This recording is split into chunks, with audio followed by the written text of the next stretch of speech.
სულ 2 წუთში გეტყვით.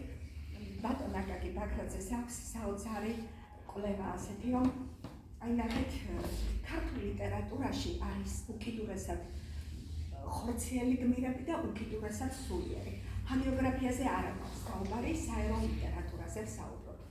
ნახეთ, ჩვენ ყავს ლუარსაბ თათქარიძე, ყავს ბათაკეთია, ყავს კვაჭაპილაძე, ანუ უკიდურესად ხორციელი გმირები, სადაც სული არსად ჩანს, ხო გახსოვთ, უფრო მრავლად არის. საერო ლიტერატურაში უკიდურესად სულიერი ერთადერთი გმირი არსებობს ბაჟაფშაველას ინდია, რომელიც ისიც ასევე იღუპება.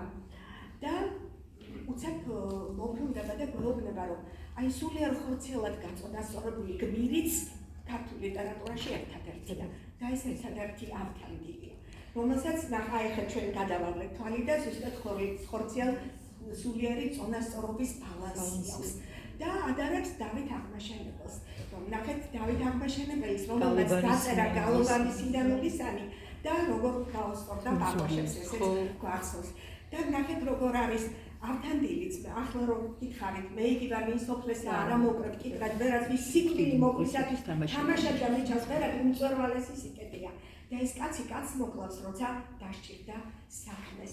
და ასე ამთავრებს ჩვენი დიდებული მკვლევარი თავის კვლევას, რომ როგორ ჩანს სულიერ ხორციელი წონასწორობის მიღწევა ძალიან ძნელია, რამე თუ ლიტერატურაში ავთანდილი აღარ განმეორებულა და ისტორიაში დავით აღმაშენებელი.